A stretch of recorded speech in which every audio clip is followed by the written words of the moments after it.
Hi everyone, in this video we're going to go through questions 3 and 4 in part B of the 2021 MAV Methods Trial exam. So exam number 2.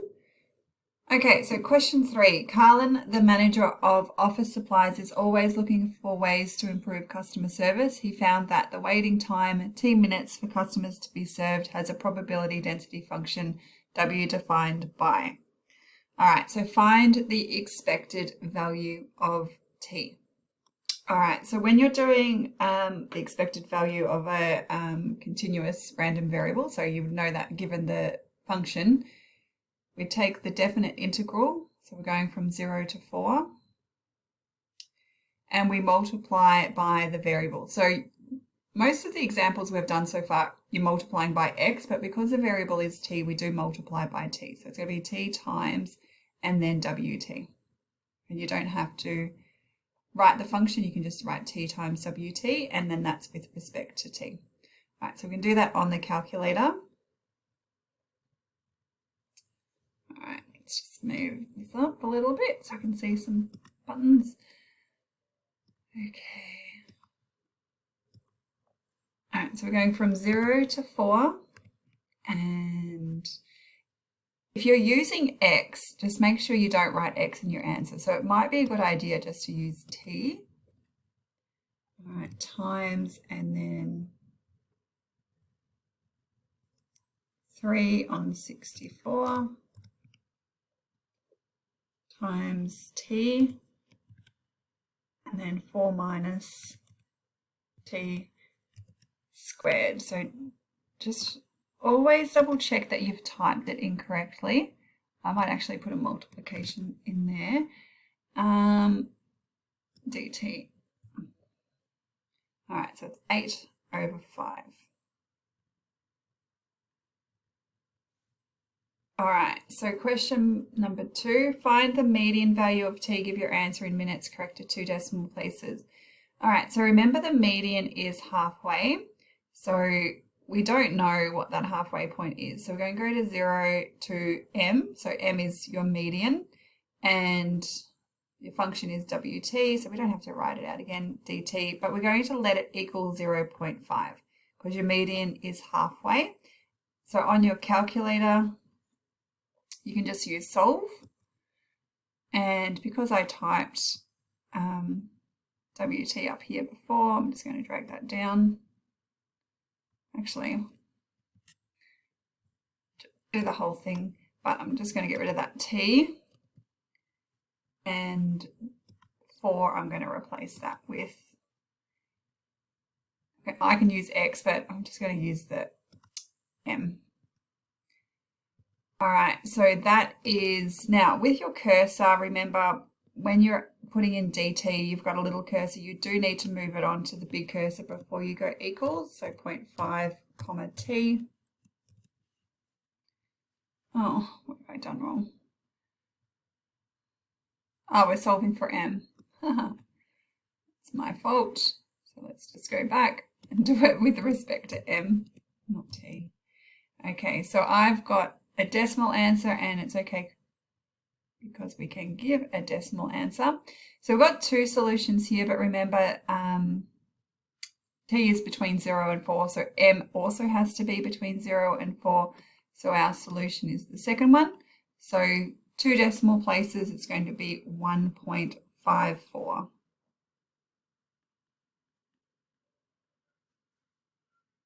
All right, part 3, we need to do the standard deviation. So remember your standard deviation is equal to the square root of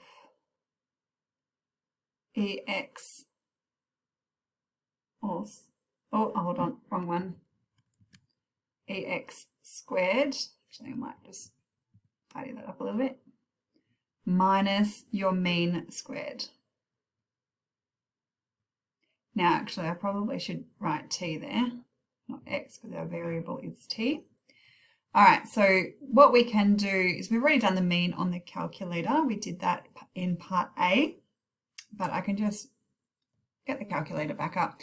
Now, make sure you, it's worth 2 marks, so you do need to show that working there. All right, so what we did, if you look at my calculator, I've already got t, so I'm just going to square that. All right, so that's 16 over 5.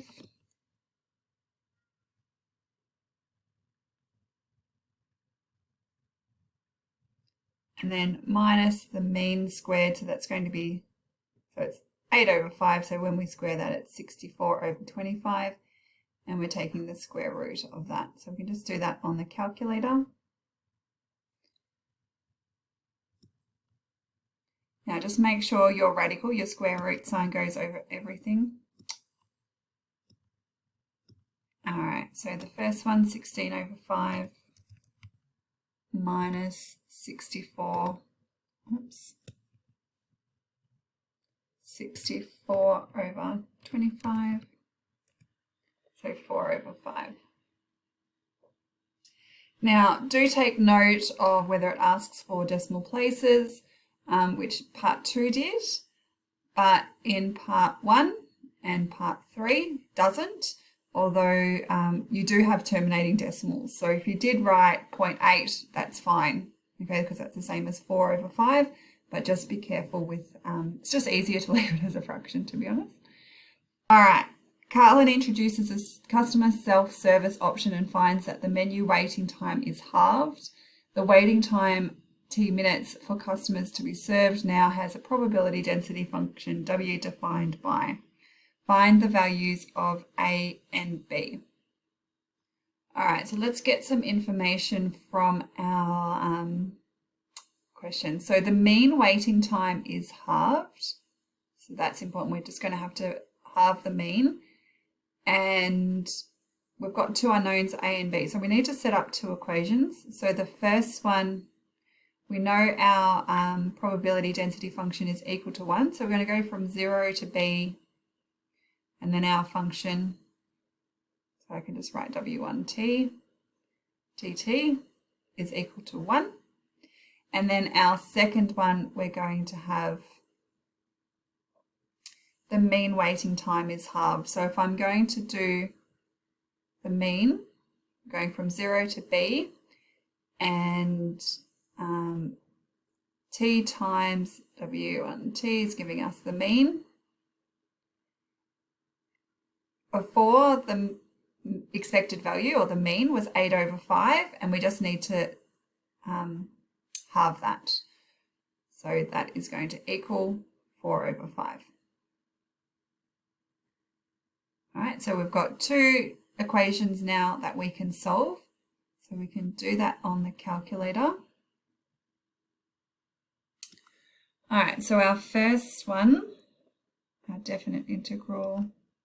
Actually, can I just, no, I can't. Where are we? Okay, so 0 to B. Now I'm going to use the letters just so we don't get confused.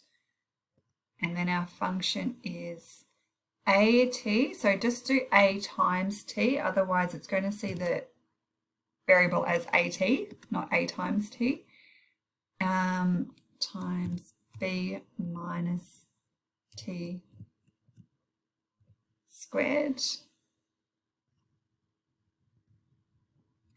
And that's with respect to T, and that is equal to 1. And then the next definite integral, so I'm going to highlight this just to be a bit sneaky. All right, so we're going from 0 to B again.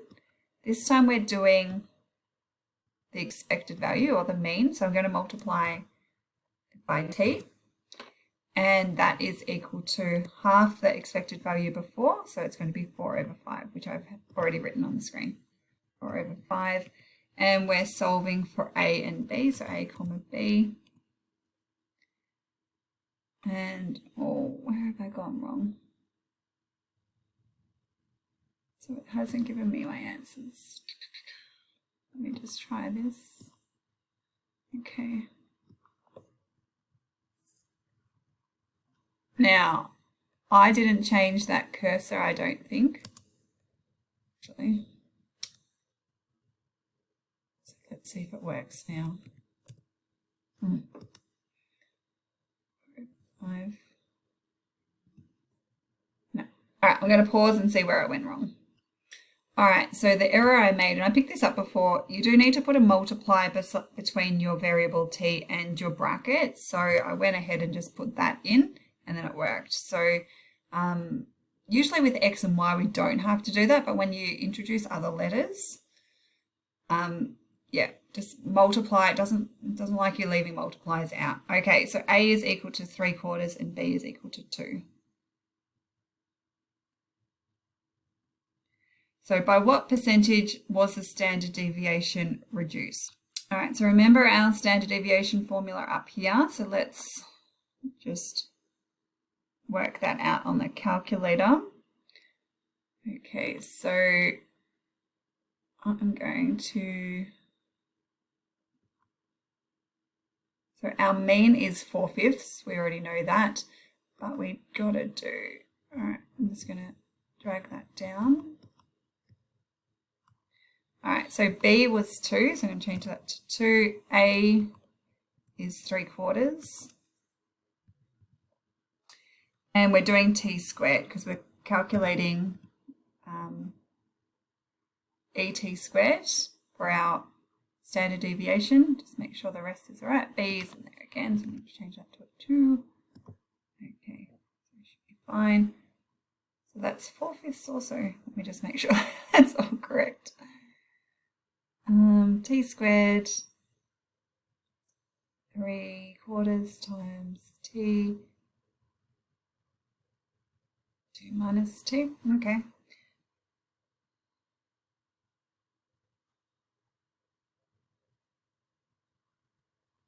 Actually, what was the answer? 4/5, yeah. And then ET all squared is going to be 4/5 squared, because that's our mean from before, yeah, which is 16/25. So our standard deviation is going to be the square root of 4/5 minus 16/25. Where are we?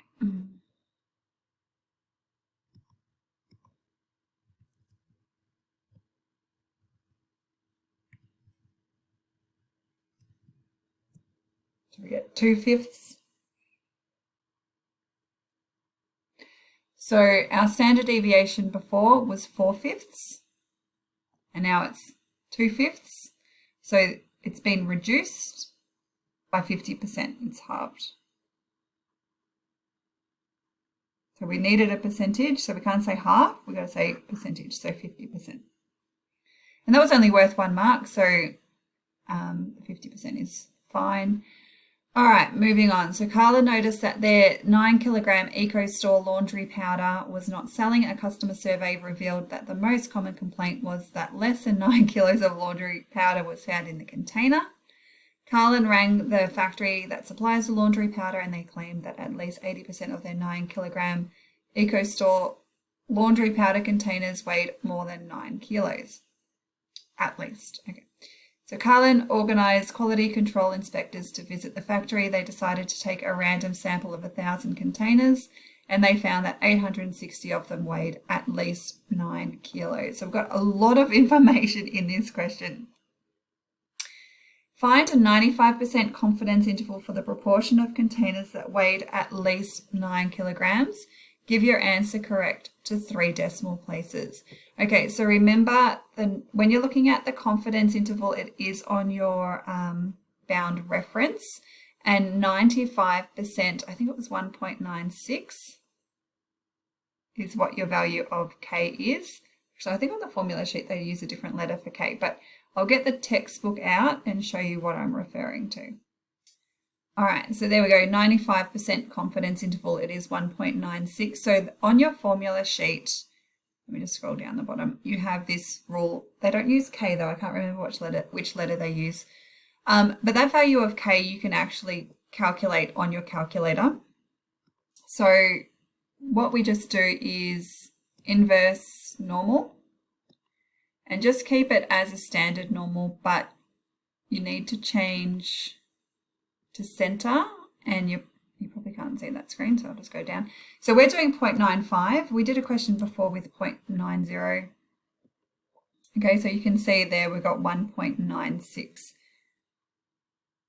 Okay, so don't worry about the negative, just 1.96. So that's your value of K. So that's a way of calculating anything. If you get 90, then you just change it to 90 on your calculator. Let me just get it up. Oh, there we go. So if I just go back up, inverse normal. So if it was 90, just change it to a decimal, so 0.9. And I didn't do that right because I didn't do center. So let's just go back. Actually, I can change it here. See how the L, just change that to a C. There we go. So 1.64. All right, so you can just change it, those values there. All right, going back.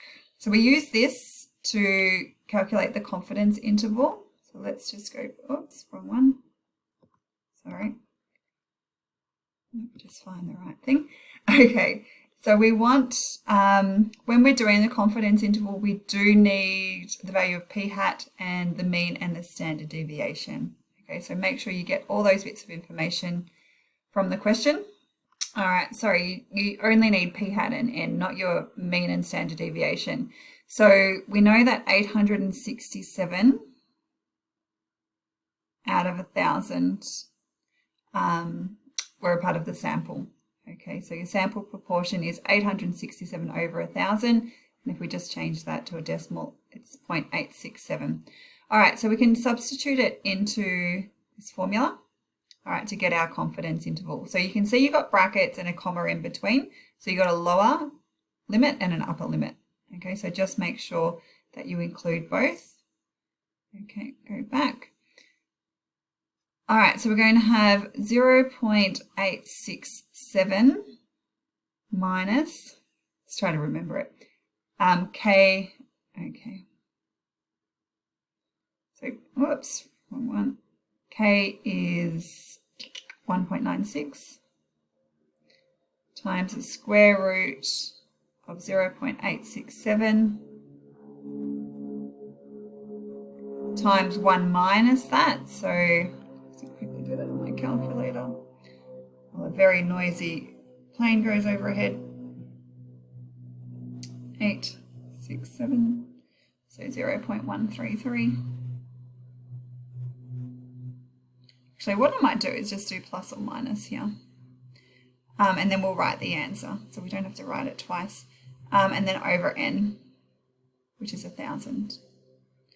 So your interval is going to be, let's do that on the calculator. Can't see my numbers. All right, so 0.867 minus 1.96. Whoops, 6 times the square root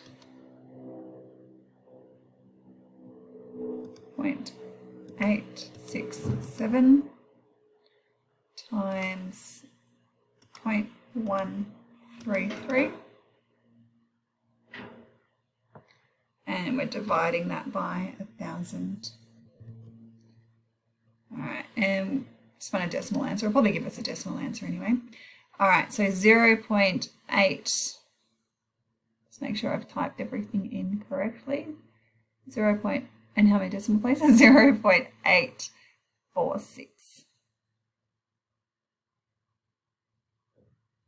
And then to get the upper, let's go back to the calculator, just change it to a plus. So 0.888.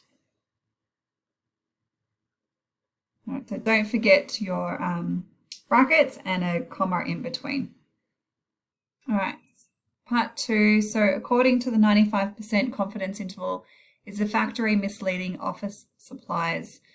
Explain, what should the factory be claiming? All right, so they said that at least 80%. So we can interpret from our confidence interval that it's at least 84.6%. So, so no, they're not misleading. misleading because it's greater than 80% confidence. Oops. Based on the sample. So what should it be claiming? So 84.6% or 85%. All right, the lifetime of the ink cartridges in office supplies is normally distributed with a mean of 3005.5 pages and a standard deviation of 50 pages when using plain text. Carlin would like to claim that 95% of the cartridges will print at least K pages. All right, so part 1 of question D, find the value of K correct to 1 decimal place. Okay, so we've got a mean of 3005.5. So the mean equals 3005.5. Our standard deviation is 50. And Caitlin would like to claim that 95% of the cartridges will print at least K pages. So 95 will print at least K. So if we think about the normal distribution, I might just draw it here. So we've got K. All right, so this proportion here is 95%. Okay, so at least K pages. All right, so we're going to use the inverse normal, which I think I already had up. Let's just, so inverse normal. All right, so we're going to the right. Okay, so we want it above. Okay, so 0.95 for 95%. Now your standard deviation first is 50, and then your mean is 3005.5. So we get K equals 2923.3.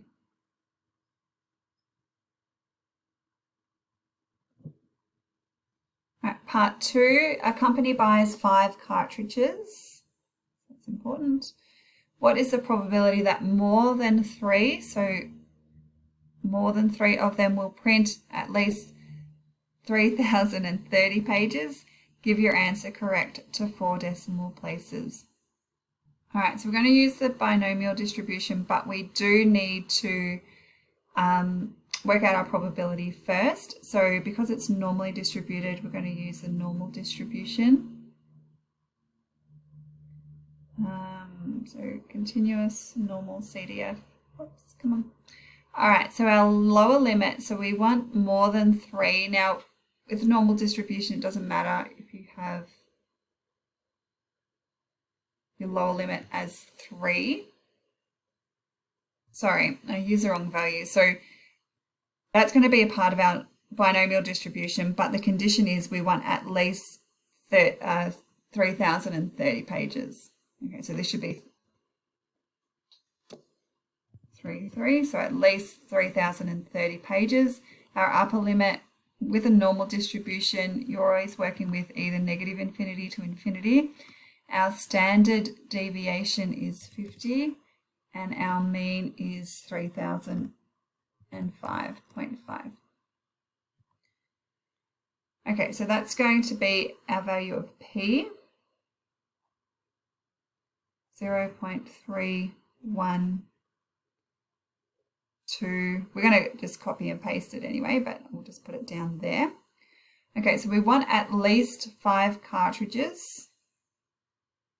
Sorry, buys 5 cartridges, so N equals 5.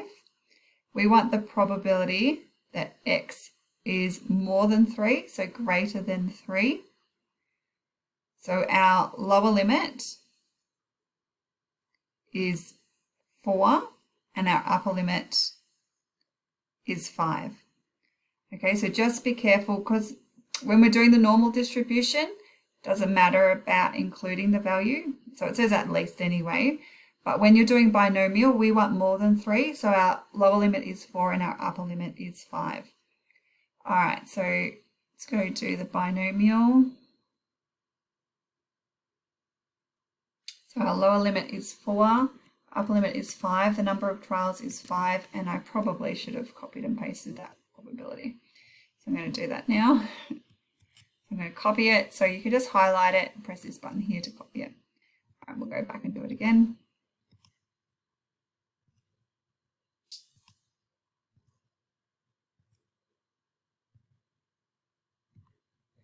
All right, so 4, 5, 5, and I'm going to paste that in. Okay, so 4 decimal places, so no, it's not going to go off the screen.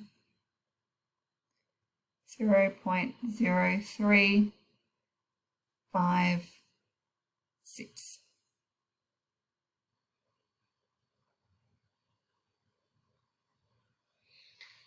All right, moving on. Carlin keeps 2 boxes of chocolates in the staff room for the staff. The blue box contains 20 white Ferrero chocolates and 15 dark Ferrero chocolates. The green box contains P white Ferrero chocolates and P squared plus 1 dark Ferrero chocolates, where P is an element of Z plus, so that means a positive integer. The probability Carlin selects the blue box is 1/3. Carlin selects a box and then randomly selects a chocolate for his morning tea. Oh my gosh, it is a white chocolate. All right, what is the probability it was from the green box? All right, so I'm a huge fan of either a two-way table or a tree diagram. So this is a good one for a tree diagram. Let's just identify everything first. So you got 2 boxes of chocolate. So we've got a blue box. So let's let B equal the blue box. And the green box. So we'll let G equal the green box. And then we've got types of chocolate. So we've got white Ferreros. So white choc. And then let's let D equal dark choc. All right, so you've got to select obviously the box first, and then you've got to select the chocolate. So if I've got enough space to draw, not really much space to draw a tree diagram. All right, we'll draw it anyway. So the first selection is coming from the box. So it's either going to be blue or green. And then from that, we're going to have either a white chocolate or a dark chocolate. All right, so the probability of getting a blue box is 1/2, and green box is 1/2. Actually, no, it's not. Got to read all the question. The probability Carlin selects the blue box is 1/3. So that should be 1/3. My bad. So we just change that. And then green box obviously would be 2/3. All right. The blue box contains 20 white Ferrero chocolates and 15 dark chocolates. Okay, so that means in total there's 35. So we're going to have 20 over 35 and 15 over 35. Don't worry about simplifying it. We'll just leave it like that.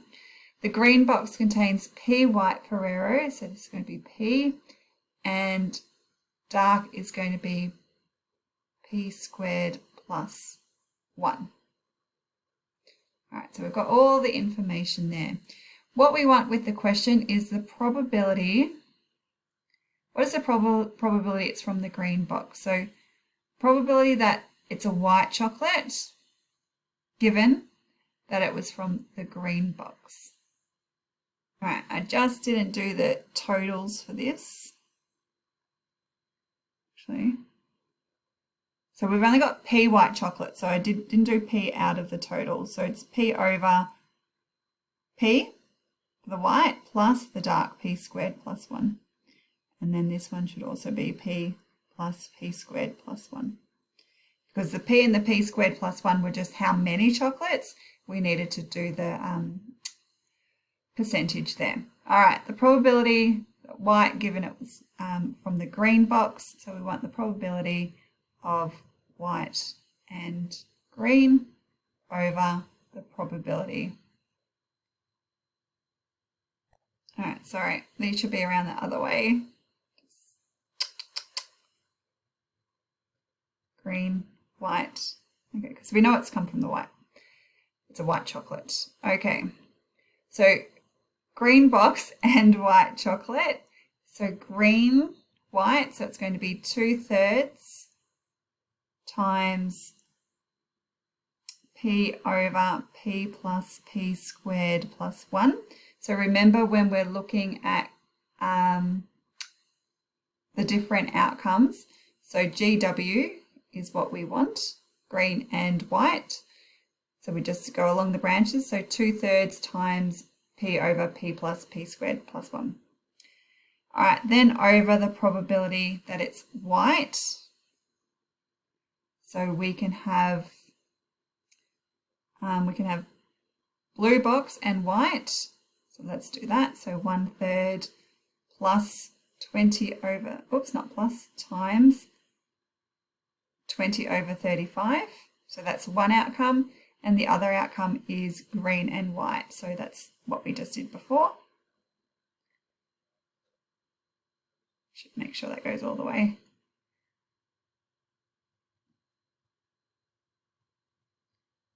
Let's extend that. Okay. All right. So we do need to tidy that up. I can't leave it in that form. The good thing is we can do it on the calculator. It's just going to be a little bit of a crazy one.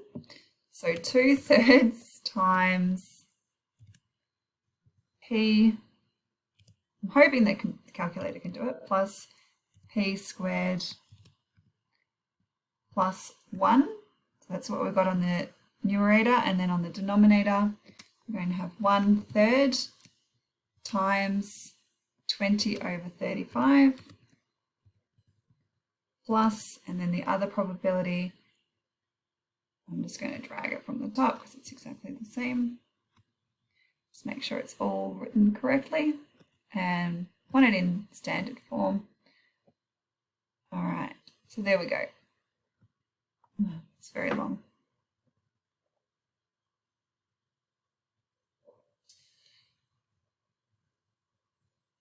All right, so I'm going to write it, I might write it here. So 2P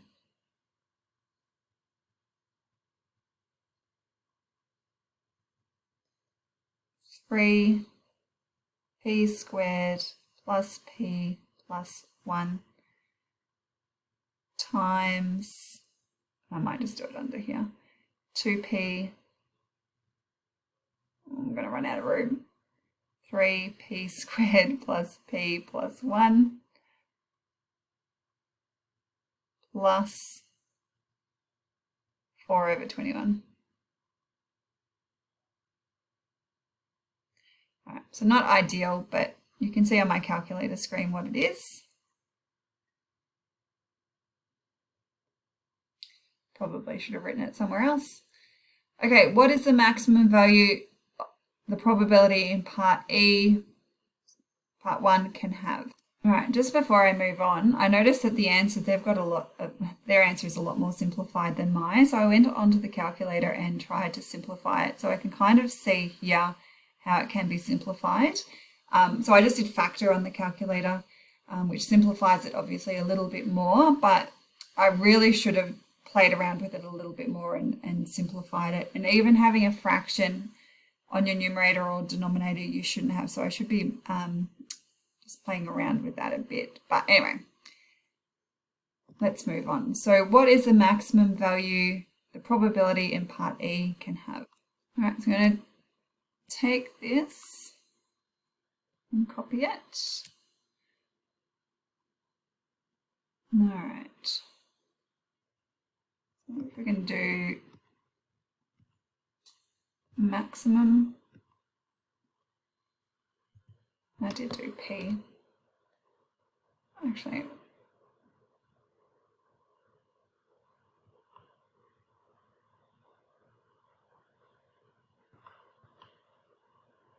all right, sorry, I graphed it, so I was just playing around with it a bit. So I've graphed it, just changed the variable to X because it won't let me graph P. So there's our graph, but we do have to have P is greater than 0. So I might just put that restriction on. So given that P is greater than 0, or could be equal to 0, I guess. So we'll just, Oh no, what am I doing? It's x is greater than 0. Silly Billy. Okay, so we're just looking at this part here, and you can see the maximum there. So you can find the maximum by doing g-solve. So maximum there is at x equals 1, so p equals 1. But we want the maximum value, which is here, the 0.538. But the problem is we have to have it as the exact value. So I want to go back to my main screen and maybe just change the F max. So I'm going to rewrite that, type that in actually. And I'm just going to restrict the domain. So we should be able to do that. What am I doing? Calculation, maximum. Okay, so there's my expression. It's in terms of P. So this time we're going to start at 0. Okay, so there we go. That's why it didn't work before. Okay, so I've restricted the domain. So P equals 1, so your maximum value is 7/13. So you can write P equals 1, you don't have to, it's only worth 1 mark. So the maximum is 7/13. So it's important, if it was in decimals, it's fine, you could get it straight from the graph like before. Let me just graph it again. So that point, but it gives it to you in decimals and we need to have it as the exact form. All right, moving on. Whether a chocolate is classified as white or dark depends on the amount of cocoa it contains. The amount of cocoa in the white Ferrero chocolates, I just wish they'd call them white chocolates, is normally distributed with a mean of 12 and a standard deviation of 1. Okay, so we've got white, mean of 12 and a standard deviation of 1.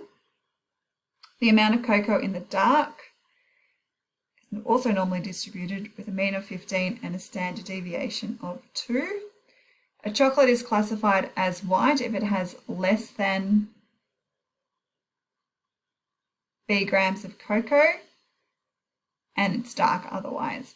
The probability that a white chocolate is misclassified is the same as a dark chocolate being misclassified. All right, if the white chocolate Carlin is eating has been misclassified, what is the smallest amount of cocoa it can contain? All right, so I'm going to set up some definite integrals, and I'll explain in a sec what I'm doing, but we want to be misclassified. So it's classified as white if it has less than B grams of cocoa. So if it has more than B grams of cocoa, it's going to be misclassified. So we need to set up the equation for a normal distribution. Now, if I just go back to the textbook and get those equations for you. I think it's this one.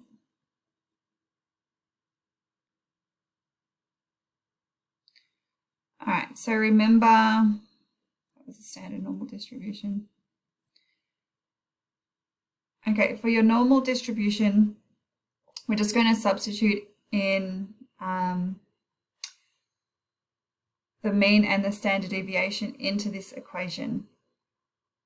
Okay, so this is the curve. So if I go up, this is your normal distribution curve. Okay, so it just depends on what the value of the standard deviation is and the mean is as to the shape of the curve. So what we're going to do is set up two definite integrals, one for dark and one for white, and let them equal each other. Okay, so I'm going to just do the writing because we're going to be going back and forth. All right, so my definite integral, the first one for the white, you can see there we're going from b to infinity because that's when it's being misclassified. When you're using this rule or function for your normal distribution, just substituting in for the mean and the standard deviation. So what I've done here is there's standard deviation of 1, so we don't need to put the 1 there, and we should be over 1, but we don't usually do that. And then our mean is 12, so that's for the white chocolate. And then for the dark chocolate, it'd be misclassified if it was less than B. And then, so for this one, the standard deviation is 2, so you can see the 2 there in front of the square root sign, and then the 2 as the denominator there. Don't forget to do dx as well. All right, so let's do all this on the calculator, which is very long. Okay, so keyboard. All right, so we're going to do solve. All right, so my definite integral. Yeah, so we're going from b to infinity.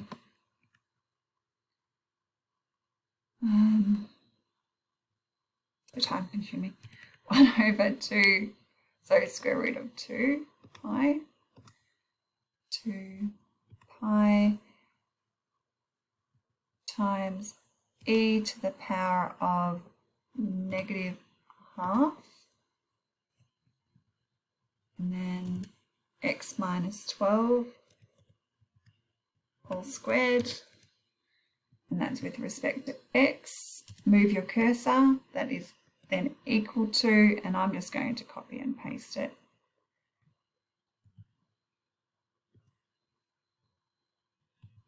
Just need to change my things around, so it's going to be b. I'm going to have negative infinity here.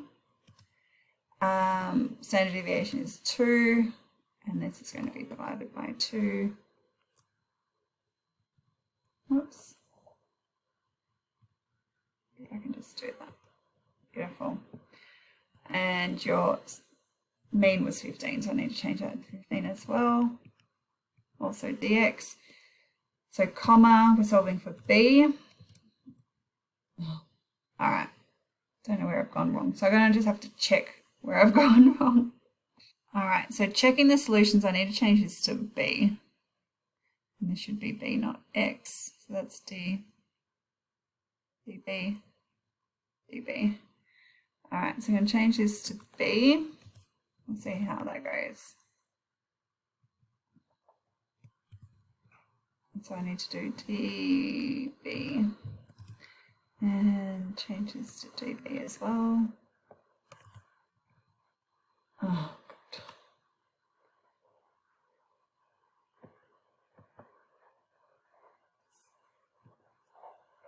No, I didn't need that equals. Okay. All right, so I can't get it working on my calculator, and I'm not going to spend too much more time on it. So I'm just going to show you the solution from the actual publisher. So you can see they've done solve there. I couldn't get it working for me. So there's, and also they're not written correctly. So I can just see there that they're the functions aren't written correctly. So they're written correctly here on the graph.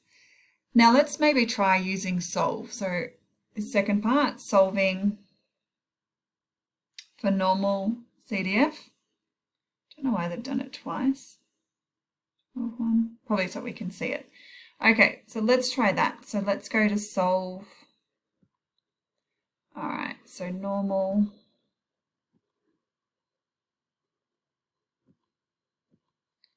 Okay, so for the first one, our lower limit is negative infinity. You get it? Our upper limit is b, and our standard deviation is 1, and the mean is 12. So they're using the other calculator, so it's written around the other way. Okay, don't worry about that. We can just leave it there.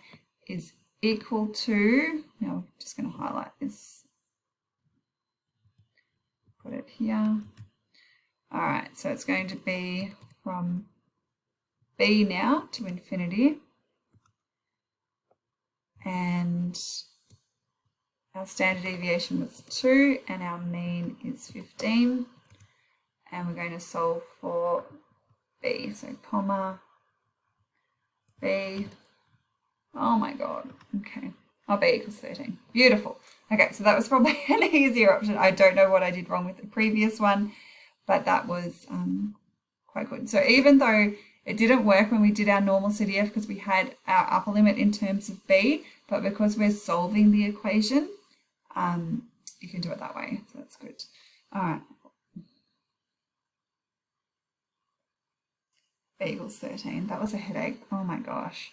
All right, moving on to question 14, because we can leave those chocolates behind.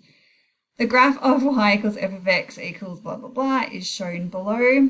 Label the stationary points with their coordinates on the graph above. Okay, so we've got this function here, so we need the exact coordinates, so it doesn't really help to graph it because it's not necessarily going to give us those values.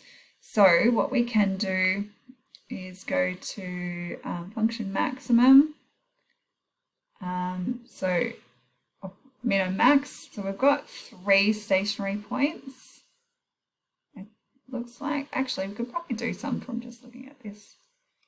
Actually, so many ways you could do it. I keep thinking about different ways. All right. First of all, if we wanted to just find this minimum, you can put your function in. So x plus 1, x cubed plus x squared minus x plus 1. And we just want to find this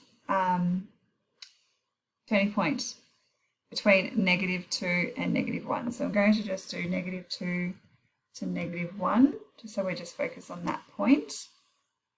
All right, so the coordinates are going to be -3 on 2, so your x coordinate, -3 on 2, and your y is -11 on 16. Now that looks like a pi, so let's just write that again, -11 over 16. All right, you can also factorize this, so we can get, these points just by factorizing or doing solve. So let's just copy and paste.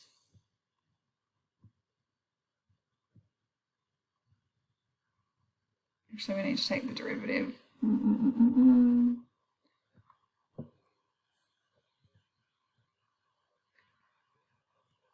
Oh, I didn't put that whole thing in.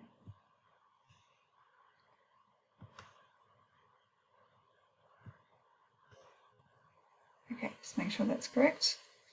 And we're going to let that equal 0.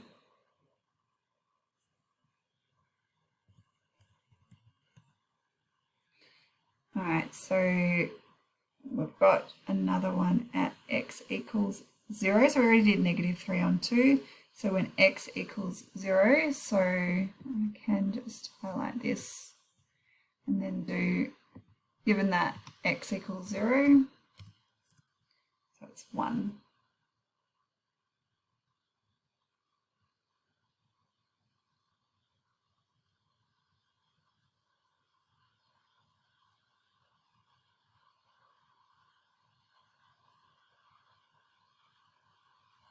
All right, so it was a bit hard to see the stationary points because it's a little bit squishy in the middle there. So doing solve will actually give you all the solutions, which is good. So remember, you got a stationary point when your derivative is equal to 0. So that's why I got the 2 solutions. So x equals 0 and x equals -3 on 2. All right, now consider the graphs of that one and find the x coordinate of each of the stationary points, giving answers in terms of m where appropriate. All right, so let's find the derivative. All right, so we should be able to do that on the calculator.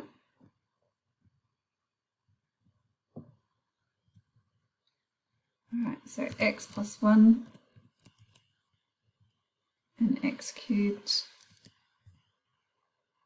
plus m, don't forget times in between m and x, squared minus x plus 1. Now, I think I just need another bracket on there. No! What's your problem? Who doesn't like the m in there? All right, so I'm going to try something else. Let me just define. Okay, so I'm going to define the function. That's x plus 1, x cubed plus m times x squared minus x plus 1. Okay, so we want to let that equal 0, so I can just do that on the calculator. So we can go to solve. We want to take the derivative.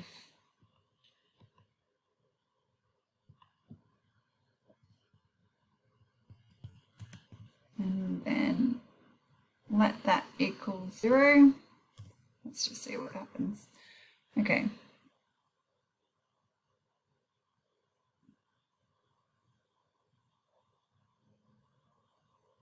Kind of just want to add another bracket in there. Yeah, same thing. All right, so our first solution is x equals 0 or x equals all this. Oh, we've got quite a few, two small solutions. So m is a real constant, okay. All right, so you'll just notice with your solutions, we've just got a plus or minus here. So I'm going to just do plus or minus so I don't have to write it out again. Just be careful though, you can see your square root sign ends at 41 and then you've got plus 3. So just make sure you copy it down correctly. All right, you don't want to get it wrong by extending that when it shouldn't be. It should end at the 41. And your vinculum, your line for your fraction is under everything, okay, over 8. All right, hence explain why there will always be 3 stationary points for m is an element of real number excluding 1 and only 2 when m equals 1. All right, so what you would notice if we're taking the derivative of and this is it's a quartic, actually. So what we have is the x plus 1. All right, let's just have a look at this. So the x plus 1 would be so much easier if I could do the solution. Okay, so we're going to have the derivative of that. Actually, just ignore that last bit, sorry. I'm just thinking while I'm talking, which is probably not a good thing because, all right, so I'm just going to pause and write down a few things. Otherwise it's going to, yeah, I'm going to be talking while writing. All right, so what I've just done is I could actually do the derivative on my calculator. So there it is in its expanded form. So you'll notice every term has an x. So I've taken x out as a common factor, and that's where the x equals 0 comes from. Now, what we have here in the second bracket, so if you ignore that x out the front, is a quadratic. And I just realized that should be an x, not an x squared. So these values here make up this solution.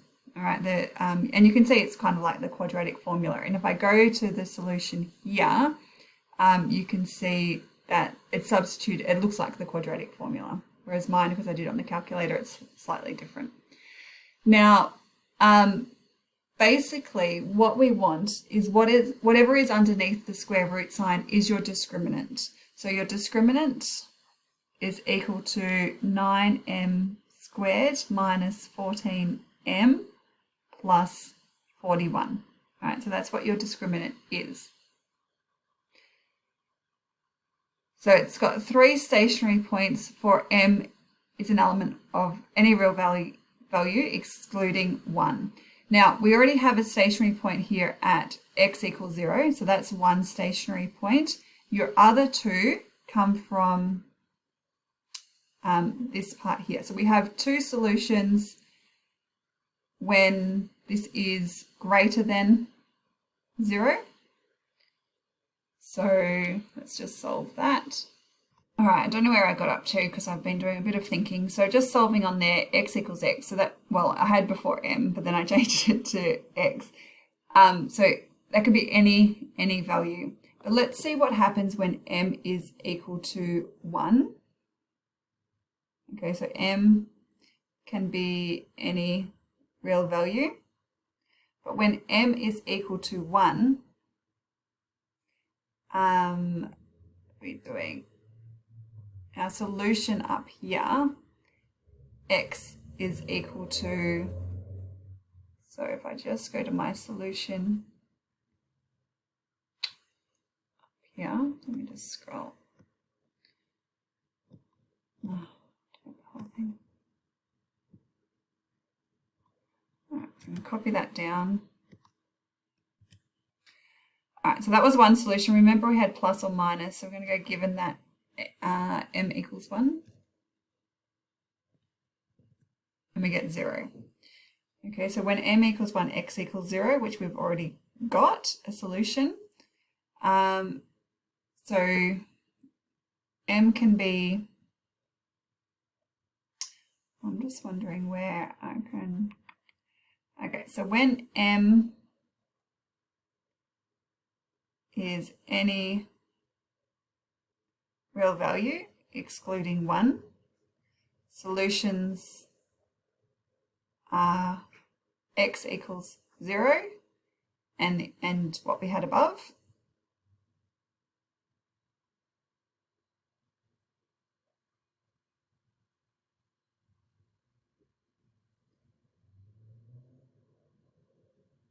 Whoops, that should be a 1. But when when m equals 1, we have x equals 0 and only the positive solution.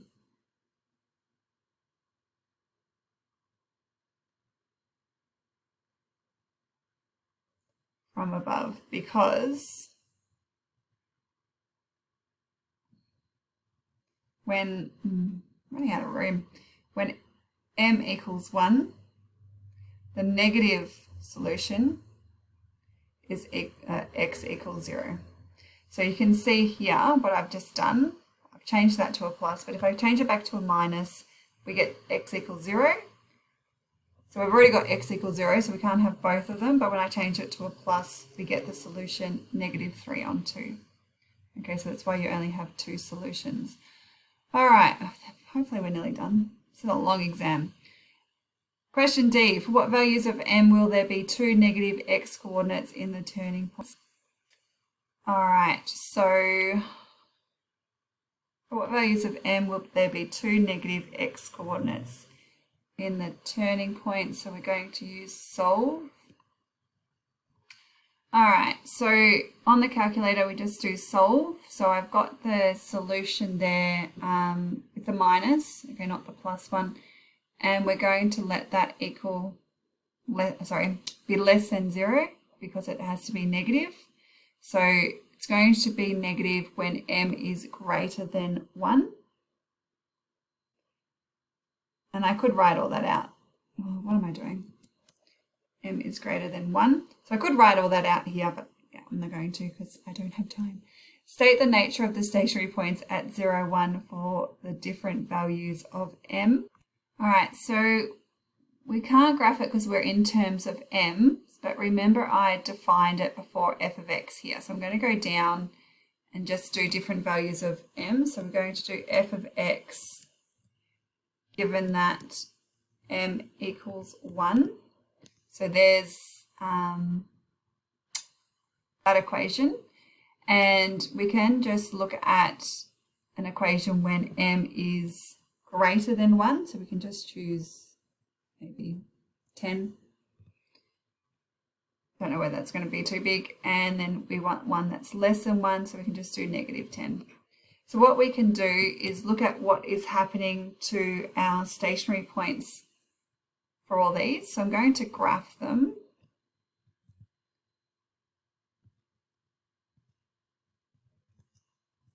Look at that, which I probably could have done. Let's see if I could have done it right here.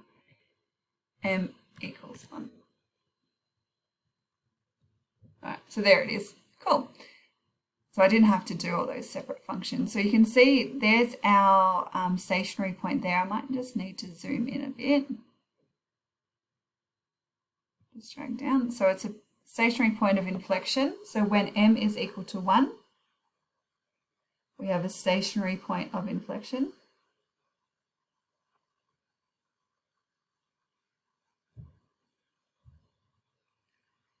All right, so let's just see what happens when m is greater than 1. So I wonder if making it 10 is going to make it too big. No, so there we can see it's a minimum turning point.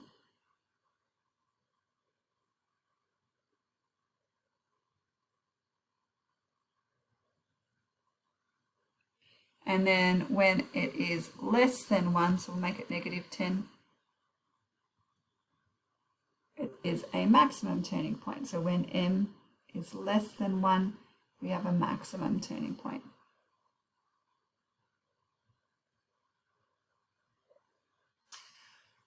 All right, next one, the graph of g of x is shown below. So we've just got a section of it. Sketch the graph of the inverse function on the set of axes above, labeling the endpoints with their coordinates. So we're just going to do the inverse of this. Now remember, with your inverse, the x and the y switch. So here we've got a y-intercept at 1, so your x-intercept is going to be here. And this point here is -1.5, because I can see here.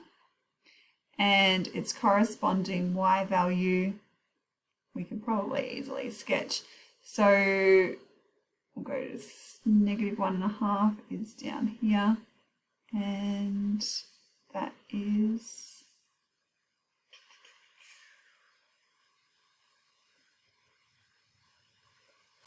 it has an x-intercept of, oh no, I did that on the wrong side, didn't I? Should be on this side. -1.5.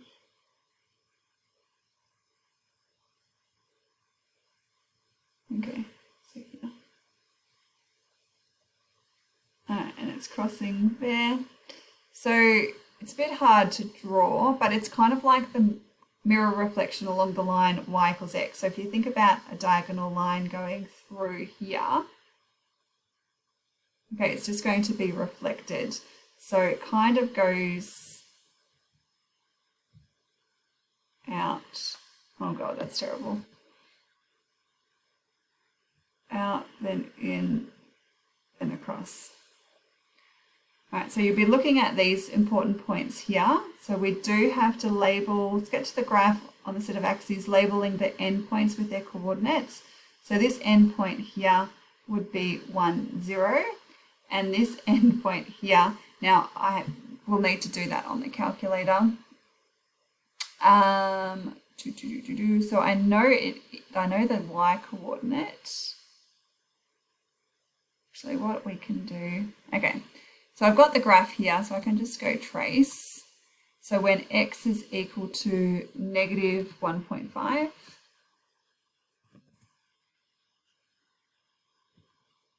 y, oh, it's not going to give me the exact, it's annoying. All right, let's just go back to our main. Okay, so let's do f of -1.5.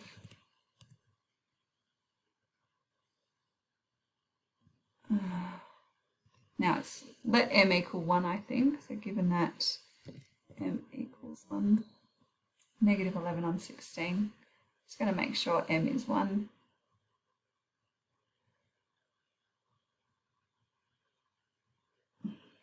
All right, so -11 on 16. So this is going to be -11 on 16 and -3 on 2. The coordinates of that endpoint. Okay, so the graph of inverse of g is translated left 1 unit and up 1 unit. Find the area bounded by the graph of g and translated graph of the inverse of g. Oh, we're still going. Okay, I'm going to just pause it to do some working out. All right, so it's probably a good idea that I've actually drawn that line y equals x. I might label that on there. Now, it's a bit hard to find the equation of this inverse, so we're going to use our knowledge of function g to work out the area. So what I'm going to do first is work out the area between g of x and this line here, the y equals x. Okay, so because g of x is on the top, I'm going to do g of x first, minus this line, which is just y equals x, so it's just x dx. And we're going from, what are we going from? Negative 1.5, so negative 3 on 2 to 0. So that's that area just in here. Now, if you think about the inverse, okay, so that's below the line, y equals x, but its area is going to be the same because it's symmetrical. So what I can do is with this black curve, it is basically just shifted to the left as well, but then shifted down 1. Okay, so if this red curve is shifted up 1 unit, it's getting closer to the y equals x line. So the black line, if I subtract it, translate it 1 down and 1 to the left. Actually, I probably don't need to worry about to the left. I think the area will be the same. Yeah, so I don't really need to worry about it going to the left. I just need to bring it closer to that line. So with my equation, I'm going to add now the area of the transformed one.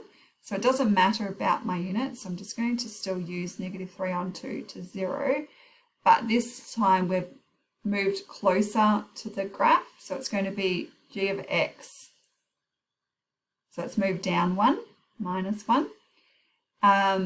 And we're going to have minus x because of the area of the curve. Okay, so we're still keeping that line y equals x, the red line, and I'm just dealing with the area of the black curve. So the first definite integral is the black curve as it is, that area, so the area between the black curve and that line. And the second one is that black curve has shifted down 1, so that's the g of x minus 1. And then I'm subtracting x because it's the area between y equals x. All right, so let's see how we go with that. All right, so before I've done my definite integral, I just wanted to show you, I've defined it as g of x. So g of x is basically f of x when m is equal to 1. So I use that to define g of x. And then I just typed in g of x to check that it was correct, and it is. So I can now use just g of x with my definite integral. All right, so let's set that up. So negative 3 on 2 to 0, and we want g of x minus x dx plus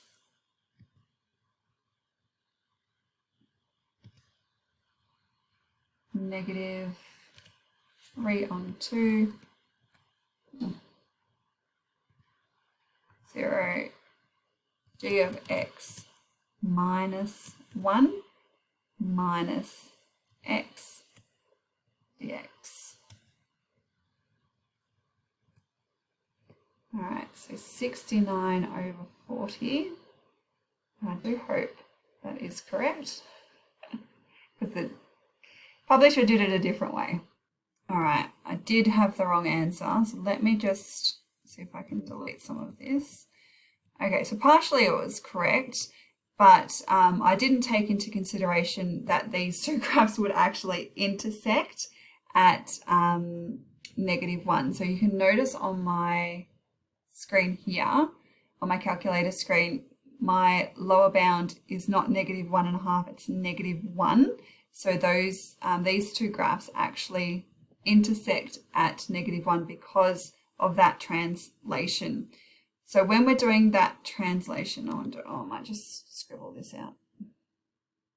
So it's going to be -1, and this is going to be -1 because that's where they intersect. And this should be g, just to take into consideration that transformation, -1. All right, so we're translated to the left by 1, and we've gone down 1. Sorry, that one up 1, but we're doing the inverse. Okay, so minus x dx. So I've put that into my calculator, just changed those values, and we get 2/5.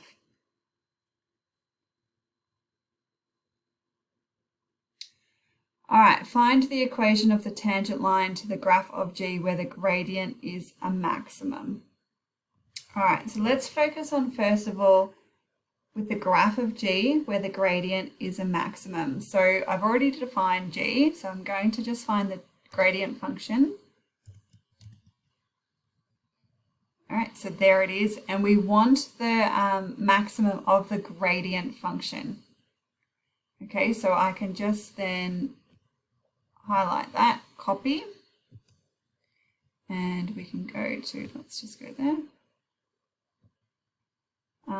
Calculations, function maximum. We can restrict it. I don't think we need to though. Yeah, we probably do. Obviously we do, because we can't go from negative infinity to infinity. Okay, so let's just restrict that. So with our graph, it is going from -1.5. So let's just write that to 0. All right, so the maximum value is 2 when x equals -1. So we just want the equation of the tangent line. So the gradient has a maximum at x equals -1. So your tangent, what we can do is calculation line, tangent line, and we want g of x at, the variable is x at point -1. So there's your tangent equation, which is y equals 2x plus 2. All right, so quite a pretty straightforward question, but it is worth 2 marks, so you probably can't just write the equation of the tangent line. So x equals -1 is the maximum gradient of G, something like that. And then we've got our tangent equation. All right, last question. State a sequence of transformations that will transform the tangent line found in part H to the line that passes through the endpoints of G. All right, so our endpoints, the first one, if I just scroll back up here, we had -3 on 2, -11 on 16.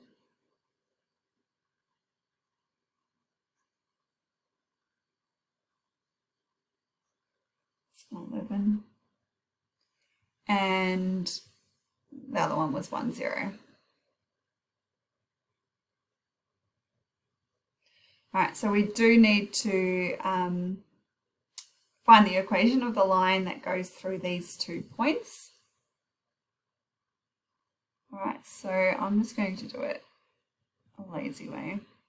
There's probably several ways you can do it. Let me just try to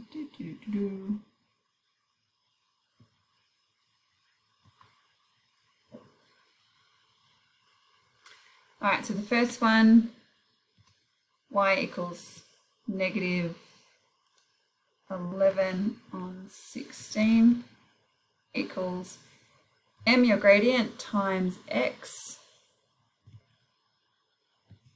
So -3 on 2 plus c. And then the second equation is going to be 0 equals m times x, which is 1, plus c. And we're just solving for m and c. All right, so we get y equals 11 on 40x minus 11 on 40, which is your value of c. So we want to go from 2x plus 2. So we're going from the tangent line to this line here. All right, I just realized my values are around the wrong way. Sorry, it should be 0, 1. Oh my gosh. The other point was 0, 1. All right, so we'll just fix this. So change that to 1 and this to 0. Okay, so it's a bit better. y equals 9 over 8x plus 1. All right, so just quickly finishing up. Sorry, I had to think about this one as well. So we've got our y-intercepts going from 2 to 1, so we're shifting down 1 unit. And then if you think about your gradient, we're going from 2 to 9 over 8. So that's multiplying by a factor of 9 on 16. So we've got a dilation by a factor of 9 on 16 from the y-axis. All right, last question, longest video, very long exam. All right, girls, bye.